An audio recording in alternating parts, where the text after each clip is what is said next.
On today's show, Toyota and Suzuki are in talks to collaborate on R&D.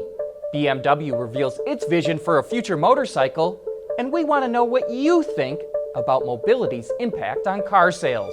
All that and more coming right up on Autoline Daily.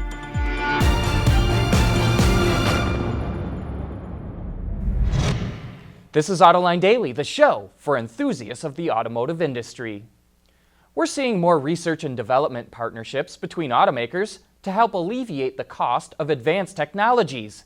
And that's why Toyota and Suzuki are in talks to collaborate on R&D. The two companies didn't reveal specific details, but Suzuki says it's behind other automakers on advanced technology and needs access to it. And interestingly, Toyota admits it needs to move away from trying to develop everything on its own, and that it needs to form alliances to keep up with all the changes happening in the market in order to survive. In addition to R&D collaborations, Toyota and Suzuki say more partnerships between automakers will be necessary to advance infrastructure development and the adoption of industrial standards. Okay, all of you out in Autoline Daily Land, we need your input on a debate going on in the automotive industry. Is all this push into mobility services going to lead to more cars or fewer of them? One side of the debate says that ride sharing and car sharing means many people will end up sharing cars, and so we're not going to need as many cars in the future. One study says GM and Ford will have to close half their assembly plants. The other side says, nonsense. When you start making mobility more affordable, more people will use it and we'll need more cars. This camp says we're going to need just as many cars as we have today, or even more.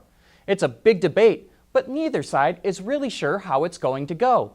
After all, this move to mobility is still very much in its infancy. So what do you think? Will this move to mobility result in fewer cars or more of them? We'd like to hear from you in the comments section. Still to come, Samsung puts its efforts to acquire FCA's Magneti-Marelli on the back burner. Autoline Daily is brought to you by Bridgestone Tires, your journey, our passion. Dow Automotive Systems, advanced materials that deliver better results. And by Lear, a global leader in automotive seating and electrical systems. Back in August, reports surfaced that Samsung was trying to acquire Magneti-Marelli, the automotive parts supplier owned by FCA. It was speculated that the deal could happen by the end of the year and be worth around $3 billion. But now those talks have stalled. Bloomberg reports that the deal has been put on the back burner, pun intended, due to Samsung's crisis with its Galaxy Note 7 smartphone. The South Korean company stopped producing the phone because some were spontaneously bursting into flames. The two sides are still interested in making a deal happen, but it likely won't be this year. Samsung is interested in Magneti-Marelli for its lighting, infotainment, and telematics business, and FCA needs the cash to help pay for its massive product offensive. BMW has shared its outlook for the future with its Vision Next 100 concept vehicles, and now we're getting its vision for a future motorcycle.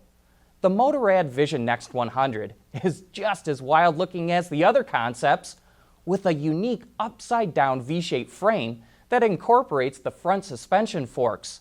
The rear swing arm attaches to the engine, which almost seems to be suspended in midair. BMW says any person could hop on this bike and ride without any need for protection because it features a self-balancing mechanism, which works even while at a stop. It also has technology that can inform the rider of any sort of problem and can intervene itself if needed.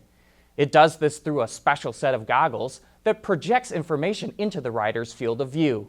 If you'd like to see the motorcycle for yourself, you can check it out right now at a BMW exhibition in LA that runs through Sunday. Coming up next, I'll look at the all-new plug-in version of the Prius, the Prime. For the people at Dow, racing is a sport and a science. We enjoy one and learn from the other. But like most competitive people, we like winning at both. This is the human element at work. Dow. Over the years, while some automakers have dabbled with electrics, Toyota embraced hybrid technology and today controls 70% of that market in the US with its entire lineup across Toyota and Lexus. And now starting next month, the company welcomes a new but slightly different member to this already potent hybrid family. Get ready for the Prius Prime. This is Toyota's newest and most powerful plug-in hybrid to date. Longer, sleeker, and lighter than the original liftback, which it shares the same architecture with, the Prime has a carbon fiber liftgate which helps it shed pounds to improve efficiency. Meanwhile, under the hood, there's a new hybrid system where the second motor in the dual motor generator drivetrain now does more than just auxiliary functions like start the car. That second motor generator is now able to provide drive force with the addition of a one-way clutch in the transaxle to allow both motors to provide drive force at the same time, enhancing the EV acceleration, smoother acceleration, and ultimately allowing the vehicle to stay in EV mode up to 84 miles an hour. In addition, the Prime also increases its EV range to 25 miles thanks to a larger lithium-ion battery. But maybe the most eye-catching item on the car is inside. The interior of the car features an 11.6-inch high-definition display. It's actually the largest display Toyota's ever made, and it features a lot of phone-like swiping functionality with pinch zoom, swiping around the map, swiping around different areas, and it gives you a lot of space on the screen to really be able to use all of the different functions such as navigation or the Entune app suite or some of the other features in the vehicle. With a starting price just under $28,000, Toyota expects significant volume with the Prius Prime. But in addition to sales, the company sees even more benefits to its latest plug-in hybrid. So it's very important for the overall Toyota impression in the marketplace, and with all the improvements we've made to it and the value that we've added to it, it will really help all our vehicles in the Toyota division. When it comes to the numbers, the Prius Prime achieves 55 mpg city, 53 highway, and 54 combined with a total range of 640 miles. The car is expected in dealerships next month. With that, we wrap up today's show. Thank you for watching, and join us again tomorrow for the latest news in the global automotive industry.